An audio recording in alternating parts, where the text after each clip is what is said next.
The LEROY SLAVA podcast. Conversations with entrepreneurs that inspire and experts to admire. Good morning, good morning.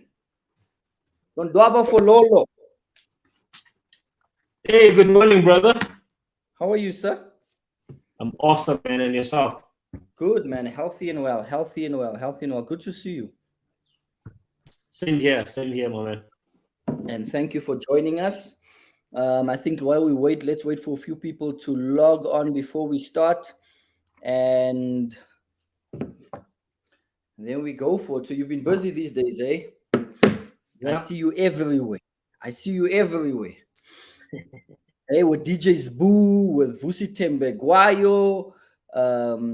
Yeah, man. Hey, you moving in the right circles, eh? Hey, we have to, my man. We have to. Okay, so we got a few people logging on. So, guys, what we are going to do is for you, those of you logging on, if you do have questions, pop it in the comment section. I can see it, Lonwabo can see it, and then we'll take your questions towards the end of the presentation. Not presentation, the chat. We're so used to doing presentations. Okay, towards the end of the chat. So, ladies and gentlemen, today we've got Lonwabo Fololo. He's an entrepreneur. He's a crypto enthusiast. He's a property investor. He's one of the busiest, most driven people that I know. We've had him on last year when I started the podcast, and we were talking about his story, how we, from Eastern Cape, how we came out of the Kasi, made things happen, his whole journey to where he is now. But today what I want us to talk about is what's new. What's new? It's 2022. What's new on the property side, which he's busy with, which he'll tell us more about. What's new on the cryptocurrency side, digital assets, NFTs. I want to ask him all these questions that I know most of you don't know, right? Because I don't know about it. DX, DeFi, and he's going to guide us through what's new in this space. And I think Lonwabo, all of this is very new in South Africa. I think it's new in the world. Yeah, it's not like it's new in South Africa. It's new in the world. Yeah, for sure.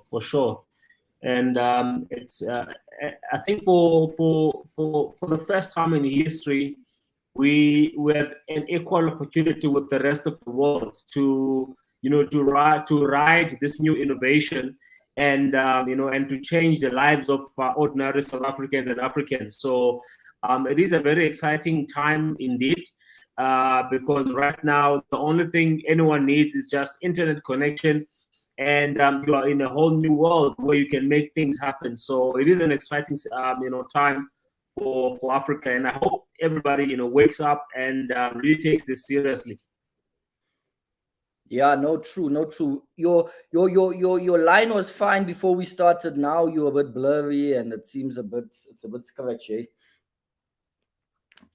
Is there something that you can do on that side? Check there. Well, let me greet Romano. How are you? Romano says good morning, Everell. Chanel, how's it, Chanel? Long time, sister. So, guys, if you do have questions, and then pop it in, and we'll take it towards the end of the chat. Okay. See, guys, let me know. Okay, how's it on your side? Can you see Lonwabo? Give me a thumbs up if everything looks cool. If Lonwabo's fine, if you can see him, if you can hear him. Say something, Lonwabo. Yeah, I can hear you 100% perfectly. Yeah, I think it's on your side. The problem is on your side.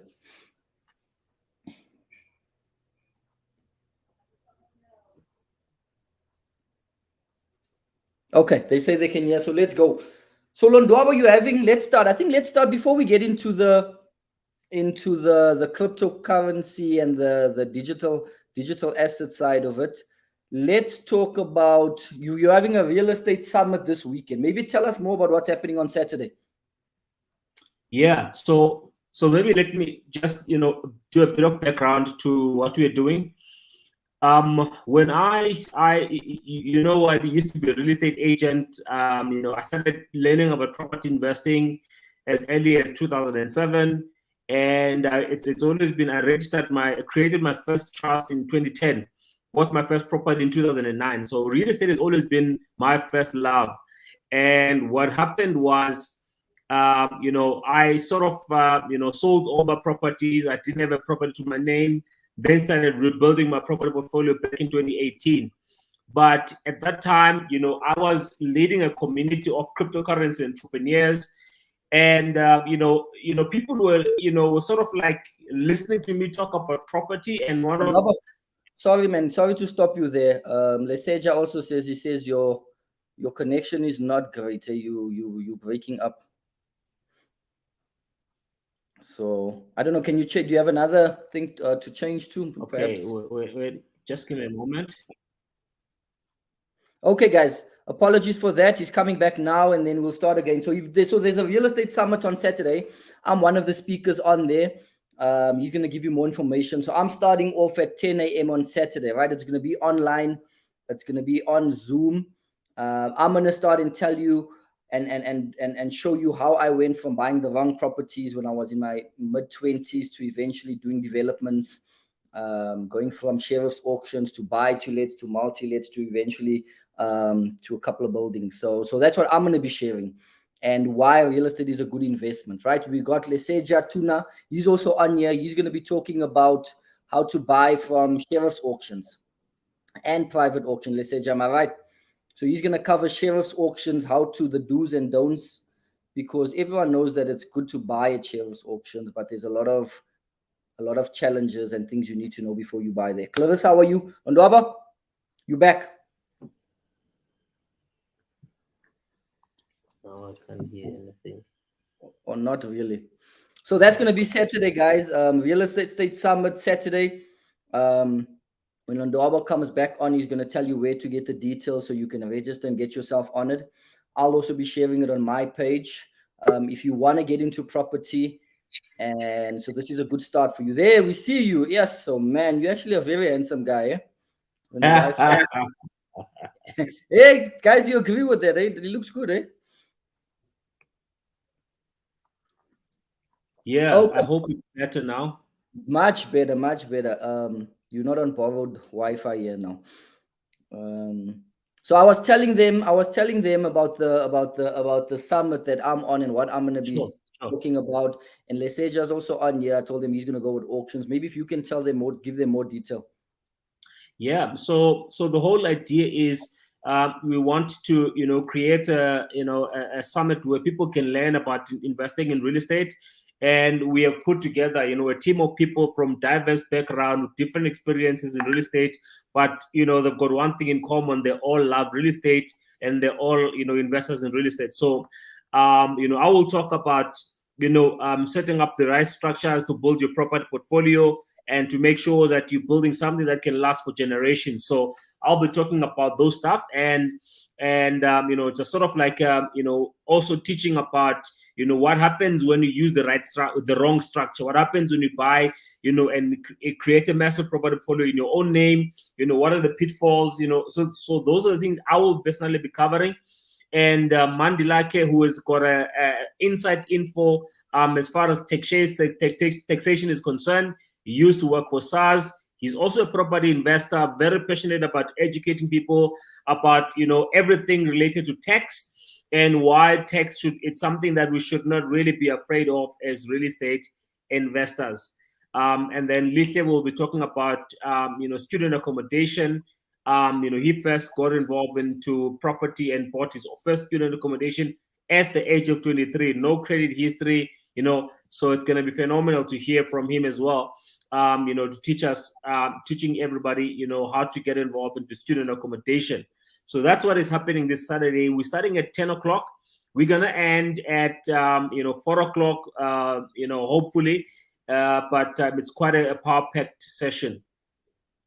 Awesome stuff. So it's going to be a jam-packed session. And I think what's nice, Lonwabo, there's going to be, you're going to learn about auctions, you're going to learn about structures, you're going to learn about student accommodation, you learn about developments and some flipping stuff. So I think, and you're going to learn through personal experience, through all of the speakers. They'll talk about their own personal experiences. So I think by the end of the day, you'll probably have a good idea of where you want to get started in property, or if you've started, how to grow it. Exactly. Yeah, so that's good, man. So guys, I'm gonna share the flyer with the details after this on my page, on this page, so you can just follow the instructions on there, get yourself on it for Saturday. Don't miss this one. And then Lonwabo will also share it on his platform, so you can follow him on his different platforms to also get the details there. So Lonwabo, you started in property, right? And then Yep. you went into the crypto space, and now you are busy with a lot of other things. So if you can tell us maybe the difference between digital assets and physical assets, what and why do you prefer both? All right. If So yeah. So the difference with physical assets, things like a real like brick and mortar building, is that it's you can see it, right? And it's normal, the ownership thereof is normally represented by a piece of paper called a title deed. If it's a piece of art, it's normally physical. You pay quite a lot of insurance for it, especially the expensive ones. So with the digital art, your digital assets, in fact digital assets in general, it's easy for them to be transferred from one person to the other. You can also keep them relatively safer, and in the it also makes it accessible to ordinary people, because now what we can do, even for example with property, we can now tokenize property and make it a point that even 1,000 people can invest into one piece of real estate, right? Through tokenizing ownership into a piece of real estate. And the world is moving in this direction, and it's inevitable. There's no way we can run away from it. We can only embrace it and profit from it, right? With every new innovation, with every new asset class, the people who normally get in first and drive it and be part of the innovation, they obviously take the most of the risk, but at the end of the day they also take most of the reward, right? So I normally say to people, when it comes to innovation, innovation is quite messy. Innovation can have casualties. I make an example with the car. Imagine when they designed the very first vehicle, right? From the time they designed, I don't know how many years ago, they designed the very first car up until today. Can you imagine how many people died in car accidents because they were not safer? There was no ABS brakes. There was no, airbags, right? There was no, even safety belts, things like, as simple as a safety belt, So those things came with time. So if a person is really like a high risk taker like myself, you want to get in when the industry is still fresh, it's still new. There's still lots of room for innovation. But for people who are very much risk averse, maybe you can wait it out a bit and so forth. By the time you come in, I mean, we would have made 1,000 percentages on what we actually came in with. So the bottom line is that with the digital assets, much more easier for ordinary people to get involved. It's much more easier. It's much more easily accessible, and it doesn't. The digital world, literally breaks down the barriers to entry into most, assets. So I think that's a good explanation, guys. So if I can maybe just see if I understand it properly. So you're saying digital assets are easier to get in, maybe cheaper to get in as well, hey? Because in the 100%. physical, you need to pay transfer fees, you need to pay attorneys. That could cost you 20, 30, 40, 50,000 if there's no transfer duties. You need to pay that, and you need to buy the property, whether you buy it cash or you buy the bond. And with the digital assets, you can take money, what you have, savings, whatever, salaries, and put it into a digital asset. Yes. You can buy 100%. cryptocurrencies. You can buy what is an NFT is now a digital asset, eh? Yeah. So NFT, what is that? Because I get it, but I don't get it. Okay. So that's the understanding.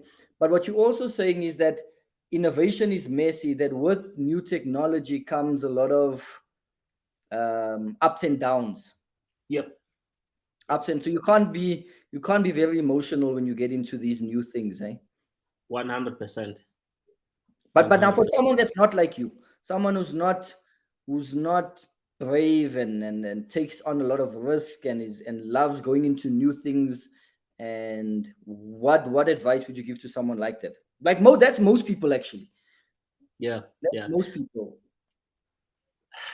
They yeah. scared of losing money. They say, listen, I don't want to lose a cent. I want something safe, something secure. What advice would you have to someone like that?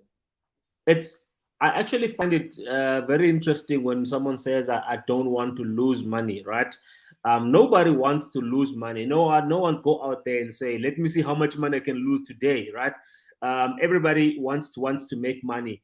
But then we have to understand what we're really getting into. I like what Robert Kiyosaki says about when people ask him, which is the best investment to get into, right? He says the best investment to get into is the one you are prepared to learn, right? It's the same as property, right? Someone can say, so Leroy is developing a property in Boksburg. I trust Leroy, and therefore I don't need to study, and understand what is happening in property and so forth. I'll just throw my money into Leroy, and then Leroy is going to take care of. You understand? There are things that are beyond Leroy, but then how are you going to understand when those things that are beyond Leroy actually happen, right? And so the bottom line is, I want to urge everyone to actually understand, make it a point that you don't have to spend the whole day learning whatever, you understand? But try to understand as much as you can about any type of investment or whatever the case is, because risk is everywhere. Someone putting money in the bank on a 32 days notice or a fixed deposit earning 4% or 5% per annum, those people are losing money without them even being aware in terms of purchasing power. You understand? So for me, when I understood how the world of fiat currency works in terms of how money gets created, how we, in my own view, get cheated without us even being aware in terms of how money gets created and how our money is losing buying power. For me, the alternative was, yes, risky, but it's much more plausible in terms of what is in terms of me saving myself from the system that is that is rigged. So my advice would be, you want to educate yourself as much as possible about any particular investment that you want to get involved in, because risk is everywhere and risk is relative, right? Right now you're doing the biggest deal that you've done in your life, right? Is there no risk to that? Obviously there is a risk to that, but how do you mitigate risk? Is because you have learned over the years what property is all about. You've got the great team around you, so you've got ways to mitigate risk, even though you can never eliminate risk, but you can find ways to mitigate risk. So it's the same as with any other investment. So whether it be property, whether it be digital assets, cryptocurrencies, whether it be starting your own business, any business is risky, any undertaking is risky. So I think what you're saying, Lonwabo, you're saying is educate yourself and get the knowledge. That brings the risk down. And any investment, whether it be property, whether it be the digital side of things, whether it be a business, whatever business you want to get into. So 100%. with the knowledge brings your risk down. So the less you know, the riskier the investment. Sure. That's the more 100%. You know, the better the investment. Okay, that's good. So guys, that's good advice there. Take notes. I hope you guys have your notepads there, right? So Lonwabo, what are you busy? I see you busy with a lot of things. Okay, what is sure. what are you busy with? Where's Lonwabo making his money now? Because why I started this is to share education, inspire, but also share opportunity. So people need to say, okay, there's property, there's this. He's making money from that. Maybe I can get involved in that. Maybe I can get involved in this. What are you busy with now? Okay.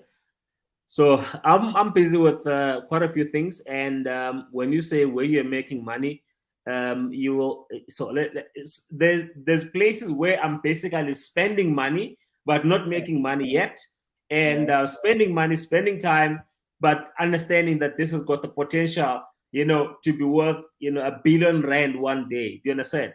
Yeah. So what I'm doing right now is on the very basic level, I am still into network marketing. I'm still promoting a cryptocurrency based, network marketing company, where it's about automated trading. The reason why, actually, I got to a point where, I think I'm done with network marketing. Let me just focus on building my own business, traditional business. But when I come across this, it was like a no-brainer for me. So I'm promoting one in network marketing opportunity, and number two, I am building a company, together with a team of great people, a company called Severus. Now, Severus is simply a platform, for people to,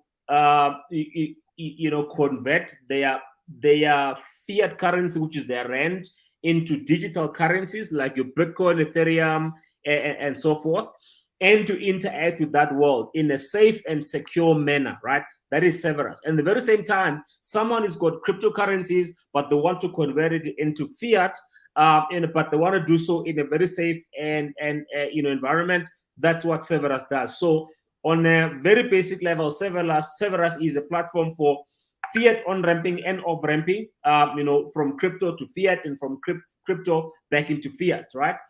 And so that's in the basic level. But Severus is way more than that, because this whole world of digital assets, is much bigger. So what we have done, about 2 weeks ago, we actually created our own unique NFTs. This was we called it the African Hero Collection. It's based on a story of Severus. The name Severus is actually a guy who was an African who became a Roman emperor. And, this guy helped, Great Britain to defend themselves, against, attacks that were coming in from the north. So this guy's, Britain and know it today, in terms of the architecture, in terms of, some of the boundaries that he has created and so forth. So it's a story that is not known about this particular guy who was an African born from Libya, who actually became a Roman emperor. So we're saying that there's a lot of things happening in Africa. Africa is not all about, poverty, disease, and corruption. There's lots of beautiful things happening in Africa. And so we are saying that, through this collection, we want to shine the light on our African heroes, right? So we created this 100 unique NFTs. It's a unique project because these NFTs, unlike other NFTs, we'll maybe explain what NFTs are. I think when you're done this, explain to us what an NFT is and how you create an NFT. Sure. So this particular NFT actually has got utility, right? So it's not just a piece of art; it's got utility. People holding on to this NFT can actually create passive income, right? So I'll explain how that works. So that's what we've created. But not only that, we are also creating a tokenization module. What does this mean? So picture a guy called Leroy, right? This guy has got a barber shop. He's cutting hair. He's doing the best job in Boksburg. He's operating from his garage in Boksburg, but he cannot keep up with the demand. He needs to hire people. He needs bigger premises that are easily accessible to people, but he does not have the money to do so, right? And at the very same time, traditional business finance won't necessarily consider him because of the type of business that he's doing, right? So now, what does this guy do? How does he then grow without actually giving equity into his business? So this guy called Leroy can then approach Severus, right? And, share with us his business idea and what he's been doing, the numbers and so forth. There is an evaluation criteria, which, we'll have to meet. But what then happens is that we then help this guy to create, let's say, a unique, 100 NFT, 50, it doesn't matter the number, but he then creates this NFT and sells this NFT to his customers, right? And let's say, for example, his customers can buy this NFT for 2,500 each. But what this NFT does is that it gives this guy, 50% discount for life on every haircut he's going to do for life. But what happens when this guy who's holding this NFT wants to relocate from Boksburg? He's now going to the Eastern Cape, right? But he's still holding this NFT that gives him 50% discount from Leroy. This guy can now sell this NFT, maybe even at a higher price, right? And whoever buys this NFT, is entitled to all those 50% discounts for life, right? And now what we create in the background is that Leroy can also benefit, right, on a secondary resale of this NFT, whereby he gets, let's say, 10% royalty, right? So Lonwabo, who was a customer, is now relocating. So Lonwabo, is selling his NFT, for a higher price, and now Leroy get 10% royalty every time this NFT, changes hands from this person to the other. Leroy gets 10% royalty. So that's just one of the use cases, right? We can do this in property, by creating security tokens. We've done this with one hotel in the Western Cape, in Pearl Valley Hotel, where a group of investors clubbed together and they bought this hotel, and they own, have security tokens which are representative of their share of this special purpose vehicle that now owns this particular hotel. And whatever revenue is then generated from that hotel, all the guys are holding the security token, get a share of the revenue, based on how many security tokens they basically hold. So, so we are bringing the world, we are taking the physical world, the physical assets, as you were saying, and we are merging them with digital use cases. You understand? This, enables people like Leroy to raise money without losing equity in his business, but at the very same time, he's able to provide a better service in a much better space, and literally, grow his business. So there's a lot of use cases for, on this platform that we're building. Obviously, this is gonna taking a lot of money, because these people that, the programmers and everybody else that works behind the scenes, they cost a lot of money. What's a lot of money? I like asking, what's a lot of money? So, so there's one guy. There's one guy with you broke up there now again for a second. So there was so I'm saying there's one guy that we're paying 150,000 rand a month. There's another guy that we're paying 180,000 rand a month. So and there's a few guys that we're paying $7,500, and these guys are in Nigeria, but they're working on our platform. They are the best of the best. So it costs money to build these platforms, but the amount of money you can generate from here is absolutely mind-boggling. So I think before we get in, I want to ask you, but first tell us what an NFT is, because I think you went on there, and I think for people like myself, all of this is new, right? For some people, it's the first time they hear about this. Okay, so in a very simple in a way, NFT means or stands for non-fungible token. Okay, non-fungible token. Think of a piece of art, right? There's only one Mona Lisa, right? The painting, Mona Lisa. There's only one Mona Lisa.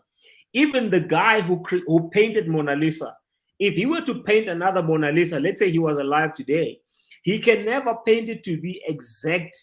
You understand? The exact Mona Lisa. He can paint a replica, but it's not going to be exactly the same thing, right? So that is what is meant by non-fungible. You understand? It's not like you create a pair of sneakers where you can have 1,000 of those very same pair of sneakers, right? So non-fungible token, it's something that that is unique. So one major example, and this is how NFTs came out. One major example is that they were mainly being used for digital art. So in other words, I create a piece of digital art, and it's unique. And the next item that I create from there, it's going to be a variation of that, but it's not going to be 100% that particular piece of art. So what people see on the face is a piece of art. Mostly this art don't even look that amazing, to be honest with you. They don't even look that amazing, but it's what the piece of art actually represents. Okay, so there is what is called a smart contract behind that particular piece of art. Okay, so that is where the value actually it actually lies, because it will say, on this particular type of collection, this was the first one, this was created, you understand, and. So in a nutshell, non-fungible token, it's simply, it's simply items like anything that can be represented in a digital format. It can be a digital art, it can be a book, it can be music, it can be a music video. It can be lots of different things that can then be represented, by a digital contract, right? Or what is called a smart contract behind it, right? I know it's quite it took me some time to get to understand this, but there's a lot of use cases, like with anything, right? The first ones created, just digital art, with no real use case behind, except for the fact that it's rare. You understand? But now there's it can be used for much more use cases than that. For example, DJ Spoo created his own NFTs, right? And I don't know what the use cases are, but I can tell you what some of the use cases can be, right? So let's say anyone who holds that particular piece of NFT from DJ Spoo, he can put incentives around it and say anyone who holds this particular NFT, is entitled to get a free download of my music. You understand? Or if I do a concert, if I do a concert, they get a discount on the tickets, or they've got a free pass, whatever the case is, right? So there's so many things that people can put behind the smart contracts that entitles holders of that particular NFT. So you hold the art. Where do you hold it on your computer? Okay, so the art is you hold it in your digital wallet. Most NFTs based on people hold it on their MetaMask wallets. This is another thing that the Severus team is actually working on, where people can hold their NFTs on their Severus platform. But right now, people can hold it on their MetaMask wallets. Connected to things like OpenSea. That is the marketplace for NFTs. So yeah, in a nutshell, you hold it in your wallet, right? But when we say I can't really say in your computer or in your phone, because you can lose both but still have access to your digital art wallet. Yes. Oh, makes sense. I saw DJ Spoo sold 10 of them. I think, how much did he sell it for? Was it $2,500 each, or what did he sell one for? I think he sold for $2,900, something like $200. Yeah. No, sorry, $290, right? Okay. But now here's the thing about NFTs, right? So the creator can put whatever price, but then the people who buy it can then go and sell it on the secondary market on whatever price that they want, based on how they assess the value of that particular digital art. For example, now the guy bought it for $290, is basically selling, one or two for $2,900. That's why I saw 2,900. Yeah. That's amazing, eh? Yeah. That's amazing. So if I want to create one Lonwabo, let's say LEROY SLAVA, simple guy, Boxburg. I want to NFTs. I want to take these buildings that I own and put them digitally art and sell them. Do I go on to save? Do I first get some IT guy, graphic designer guy to do the building exactly, do some art thing, and then go to Severus, put it on the platform, and then sell it? Is that how it works? Yeah. So see, the example you just made about a building becomes a little bit complicated, right? Because a building, there has to be a title deed, remember, right? It's unlike art. Okay. So these things like that have got title deeds. Those things are represented as on what is called security tokens. You understand? Mm-hmm. So what that means, it's you can't take a piece of building and break it down into small parts, right? It has to be remain intact. But what you can do, For example, that particular building, you probably own it in a company, right? I said, but and the shares of that particular company are probably in whatever, you understand, a trust or your name, whatever. What you can do is the shares in that particular company that owns the property. That's what you can basically digitize, right? Unless you wanted to sell just the imagery of the building, you understand? Then that's quite easy. You can take a picture, get someone to work on it, make it, interesting, and then you can go and mint that particular, NFT on OpenSea. So minting simply means that you are banning the smart contract into that particular piece of art, and and then it's there on OpenSea. You can sell it on OpenSea, and it cannot be changed. Okay. That's interesting. I might do that. I might even look at doing start with the first NFT. Yeah, you should Start look with into that. No, definitely. Now, yeah. No, go for it. So I was gonna say, there's quite a team behind Severus. Some who are way much more experienced with NFTs than myself, who will then advise you based on what you do and what you want to do, in terms of how to go about doing that. So they will look at your profile, look at what you want to do and what you want to achieve, and then they will be able to advise you based on that, which is the best course of action as far as you creating your own NFTs. Let me make a note of that. I am gonna look into it. So Lonwabo, people are listening. They say, "Listen, I've got a 10,000 rand. Okay, got a 10,000 rand now in cash. Where do I invest it, or what do I do now? There's NFTs, there's cryptocurrencies. Do I go on the property course? What would you advise someone like that? Say, listen, 2010, I want to 22. No, 2022, I've got 10,000. I'd like to start investing. Where do I start? That is quite a tough call, right? Because there's just so many things to do. I think one will have to decide. I've got friends who don't want anything to do with physical property. They are just crypto fanatic. They think the whole world is gonna go. They think they're better off, just renting and never owning any form of, property. They want all digital assets and so forth. But then I've got friends who are saying, I don't want anything to do with cryptocurrency. I just want to invest into property because, it's physical. I can see it. I can touch it. I can feel it. Nobody can perform a disappearing act with it. You understand? So people have got different viewpoints based on who they are and where they are, and obviously based on their exposure. So my the first thing I would say to what do you want to learn? Do you understand? What do you want to learn? If you want to build a property portfolio, right? Like myself, right? I'm crazy about property. I want one day. I was saying, to witness the other day, on his post, saying that I want to owe the bank $1 billion rands, right?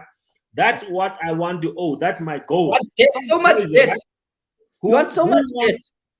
Who wants so much debt? You understand? I do. Okay, based on my understanding and knowledge about property, taxes, debt, leverage. You understand? So I'm willing to put my money on that. I'm willing to attend courses as I am. You understand? Buy books, learn as much as I can about that, because that's my goal. That's my dream. I want to build, a multi-billion dollar or billion rand property portfolio. So I'm spending a lot of time and effort into that. You understand? At the very same time, I understand that this new digital currency space, it's a new era.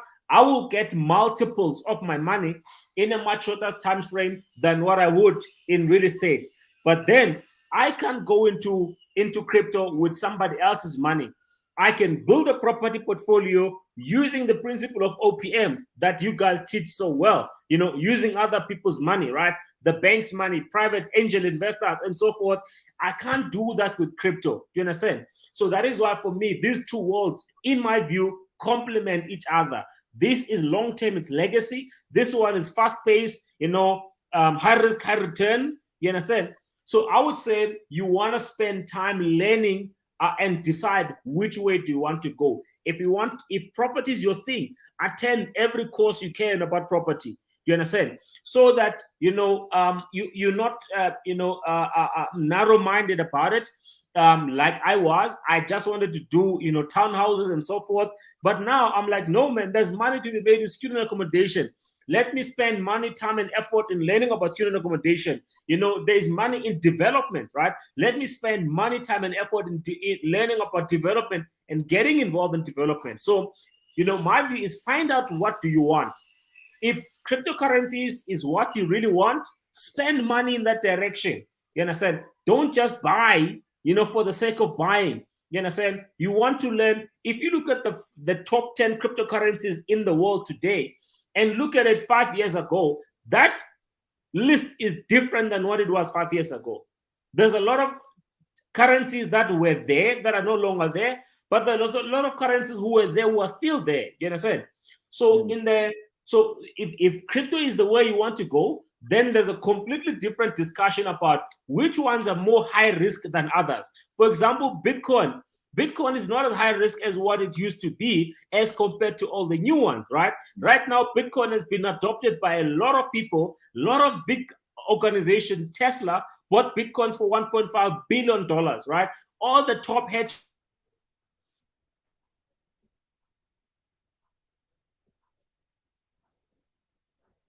Lonwabo's Wi-Fi fund managers are invested. Sorry, man. Someone was trying to call me. So maybe that would be your first point of call, right? Understanding Bitcoin. Speculate with this. Buy Bitcoin for 100 Rand. Buy Bitcoin for 1,000 Rand. And with that, then you start to learn what Bitcoin is all about. You understand? Why was Bitcoin created? What problem is it here to solve? How well is it doing in solving the problem? See where things can potentially go. I can tell you now, what I know, what I've seen, that in the next 5 years, there is no way Bitcoin, can't be worth $500,000. That's just my view, right? And if you want to see that, take the last 5 years, look at the last 5 years. When I got involved, Bitcoin was what, $250. Today, one Bitcoin is what, over $40,000. You understand? So, but then it's understanding. You have to be willing to put in the time, the effort, and the money to learn, about, a Bitcoin. So I wouldn't really want anyone who's new to really jump into things like NFTs. In all honesty, you don't want to jump into NFTs unless you are buying something like an NFT that's got a use case that will give you passive income. That's a completely different case. But even then, you want to understand all the risk and the benefits associated with that. But the first point of call, if you want to go into crypto, you want to buy and hold Bitcoin.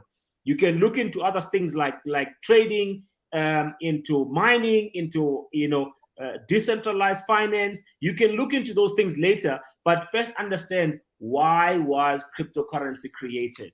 So in my view, buy Bitcoins, learn as much as you can about it, and get mentors, people who are in this space, people who are who have been in this space for a while, ask around, and learn as much as you can. And with that, I mean, there's money to be made in crypto. There's no two ways about it.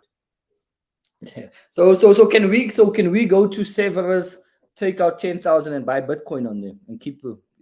Yes, definitely. There's obviously, does it come with a bit of education as well to say, okay, we've got a webinar, we've got a course to tell us more about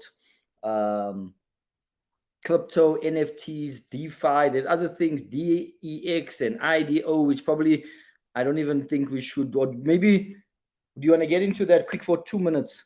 Yeah, maybe for 2 minutes. Let's get into that. So the whole thing about Severus, right? Right now, there is less than 2% of the world population that is involved in cryptocurrencies, right?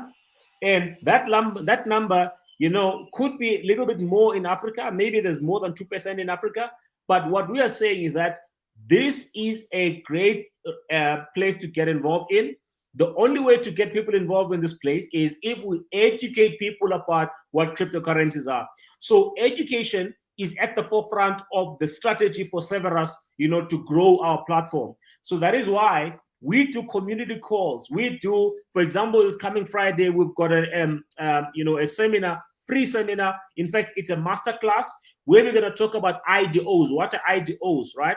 IDOs means initial DEX offering. It's a next evolution from ICO. In the real world or in the traditional business world, this will be called IPO. You understand? Initial public offering.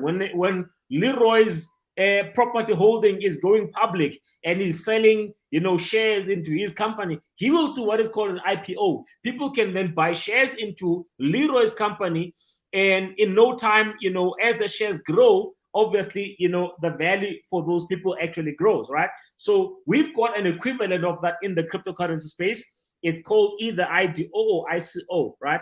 So we'll be doing a masterclass educating you about what is an IDO, initial DEX offering, where a company is building a platform. They allow people to invest, at a hugely discounted rate into their own token, where they buy the token, own the token, and as the platform grows, the use case for the platform grows, user base for the platform grows, the value of those tokens actually grow. This is where people make 10 times their money, 100 times their money, 1,000 times their money through IDOs, right? The same way as people do in terms of IPO. And then DEXs are simply decentralized exchanges. So if you look at things like Luno, Altcoin Trader, Binance, overseas ones, those are centralized exchanges. So meaning there is a money, when you buy Bitcoins and you hold them in Luno, you don't physically own the Bitcoin, it's in Luno. You understand? So it's a centralized. So if Luno decides that they're gonna shut your account for whatever reason, you understand, your money is there. You will need to get out your money. You understand? So with decentralized exchanges, so the whole idea, that's what I'm saying, people need to understand why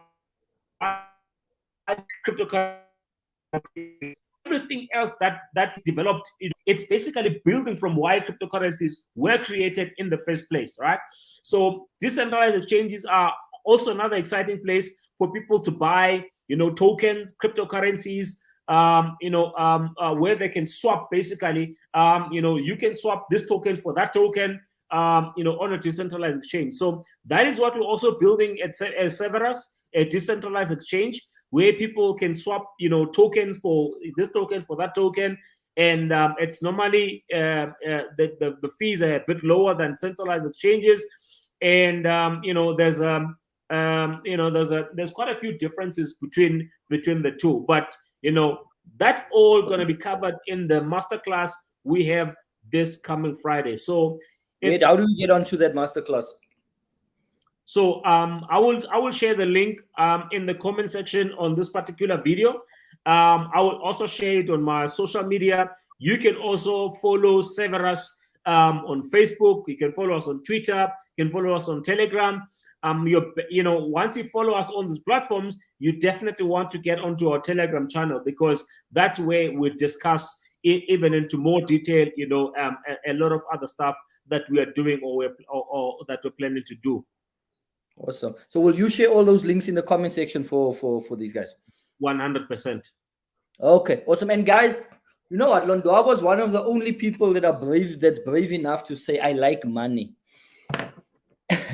And he said it multiple times, and I was like, okay, that's brave. The Bible says that the love of money is the root of all evil, right?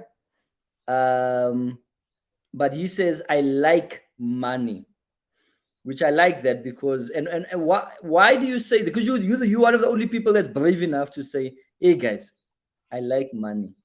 Yeah. Why do you say that? And why do you want that billion rand portfolio? Why do you want to be rich? Look, you're already rich.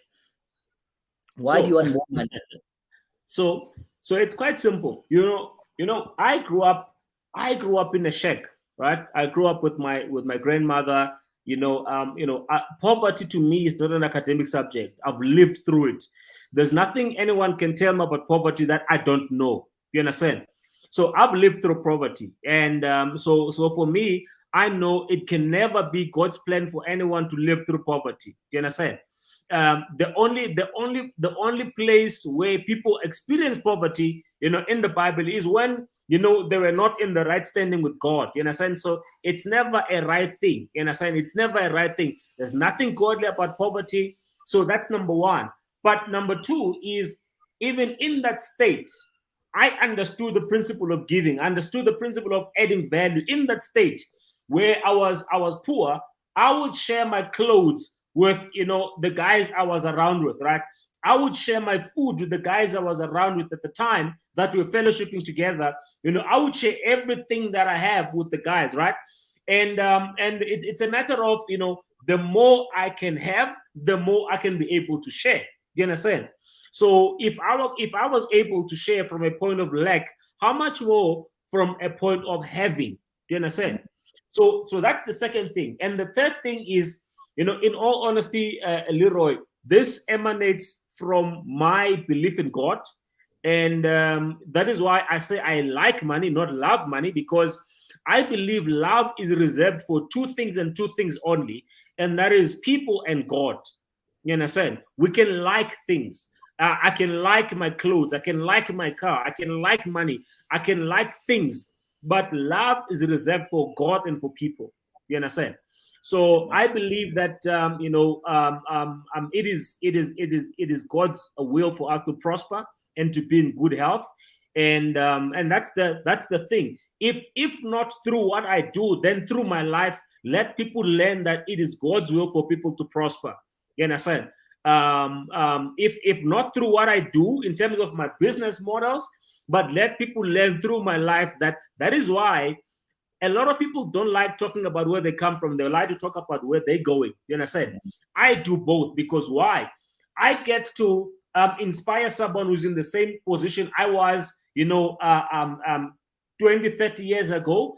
I get to inspire them to know that it's possible for them to get to live a better life. You understand? To experience in life, where they are, where they come from. At the same time, I then get to inspire people on what's possible, going into the future. So yes, I do like money. It's not about. Here's the thing, Leroy. Right? Here's the thing. Let me give an example. This is quite personal. I'm not sure if I have the go ahead to share it from my wife. Go for it. Go for my wife. Okay. So here's the thing, man. It's never about money for money's sake, but it's about the freedom money allows you to have. It's about the freedom of choice. It's about the freedom of movement. It's about the freedom of association. Money gives you choices. Money gives you freedom to do stuff that you would rather really want to do than to be forced to do stuff that you don't really want to do. That's what money is all about, right? So if I want to choose a private schooling for my kids versus public schooling, you understand? I must be able to do so and not have money hinder me from doing that if that's what I want to do. If I want to take my kids from a public hospital, I want to send them to a private hospital because I believe they might get the better care money can buy. So I should be able to do so. No one should ever die because they can't afford to get cancer treatment. No one should be able to die because they can't, afford to see a specialist, that a public hospital cannot provide, So that's why money is important to me. And I want everybody to understand this. Money is important because, anything that's worthwhile doesn't come cheap. You understand? So our children should not be forced to go through stuff they don't really want to go through because of money. You understand? We should be able to live life according to our own terms and and according to our heart's desires, right? And not have money hinder that. So that's what at the basic it's actually all about. There we go, guys. Money, you can do more. God wants you to be healthy, to be wealthy. You can give more, right? And you can live a better life, as he said. Schools, whatever it is. So let's see what we've got, Lonwabo. Okay, we've got Rufua says the more you learn, the more you earn. That's correct. There's money to be made in crypto. Kanisa says so. Clarissa says crypto is the future. Best place is Easy Equities. Okay, I don't know where that is. Thanks, Clarissa. And then Kanisa says the freedom. That's true, guys. Okay, live life on your own terms. So there we go, guys.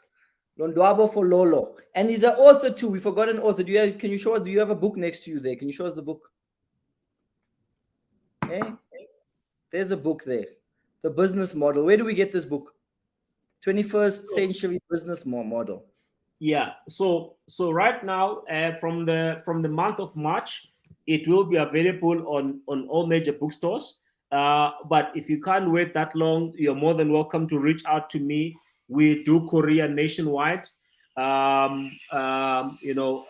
wherever you are, we can make sure that you are able to get the book. So yeah, you can reach out to me, and we can make sure that you get your copy. So this, if I can spend 1 minute, Leroy, just talking about this. So I talk about, in the premise of the book, why we should all be entrepreneurs. That's what it's about, why we should all be entrepreneurial. By that, I mean, someone is a medical doctor, someone is an accountant, right? Working for a company, they're doing what they love, but they realize, they see the shortcomings of what I was talking about in terms of they would rather have their children go to that particular school. They would rather have their children, learn golf, learn all these other extramural activities, but it's just that their salaries, their budget, doesn't allow for that. So what I'm saying is that instead of shrinking your dreams and your desires, let's rather learn what you can do on the side to basically earn money. You understand? So I talk about the fact that over the last 30 years, the cost of living has been going astronomically high. But in terms of income has been, sort of like remaining the same. So as a result, even the best of the best professionals can't really afford the life that professionals used to afford many years ago. And what I'm saying is that there's normally 3 ways people get into entrepreneurship. Either they start their own brand, or it's either they get into network marketing. So I speak about my experience about all 3 and what has worked for me, because I've been a franchisee, I've started my own brand, I've been in network marketing. So I speak from my own perspective, what has worked best for me. And I demystify this thing about entrepreneurship, because I was delivering a book yesterday, and this lady was, I was talking about franchising.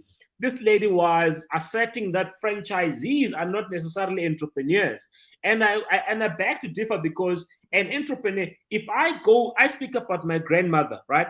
If I go to the fresh produce market and I buy veggies and whatever, and I go and resell those at a profit, I just took a risk. I used my own money and I took a risk, in order to make a profit. I'm an entrepreneur. Someone selling in the street, they buy something somewhere, they sell, they are an entrepreneur. So they might not be Elon Musk, but they are entrepreneurs. You know what I'm saying? Yeah. So that's what I try to demystify that, you don't have to have the grandest business idea for you to be an entrepreneur. Anyone who takes a financial risk in order to earn a profit, is an entrepreneur. And very briefly on the last chapter, I do an introduction on Bitcoin, decentralized finance, and where I see those things going into the future. Awesome stuff, guys. So get the book. Lonwabo Fololo, entrepreneur, author, crypto enthusiast, property developer, property investor, guys. So get the book. You're going to learn about all these things, right? He's going to put all these links in the comment section. And so get on it. So thanks, Lonwabo. Thanks for joining us today. You've shared a lot of value. This Saturday, guys, 10 a.m., the Real Estate Summit. We're going to share that link as well in this comment section. Here's my phone ringing now. So we're going to share this link in the comment section. I'm going to share it on my page. Get on it. Right? You're going to have, is it 5 speakers, eh? There's 5 speakers from auctions to structures, to developments, So, guys, you're definitely going to learn a lot. Go follow Lonwabo on his pages as well. He's going to share everything in the comment section. Okay, next week we have Shili Boy Motiba. We're going to talk about, he's a chartered accountant. He's the co-founder of Intergen. We're going to talk about taxes and how to structure and how to pay less tax and how to make money from tax. Because tax is not just there to take your money, it's there to make you money as well. That's why Lonwabo wants $1 billion rand property portfolio. Okay, so every Wednesday, 10 a.m., tune in. Thanks, Lonwabo. We'll chat, and then I'll see you on Saturday. Thanks a lot, Leroy. Really appreciate it, man. Cheers, everybody. Okay. God bless. Cheers. Bye.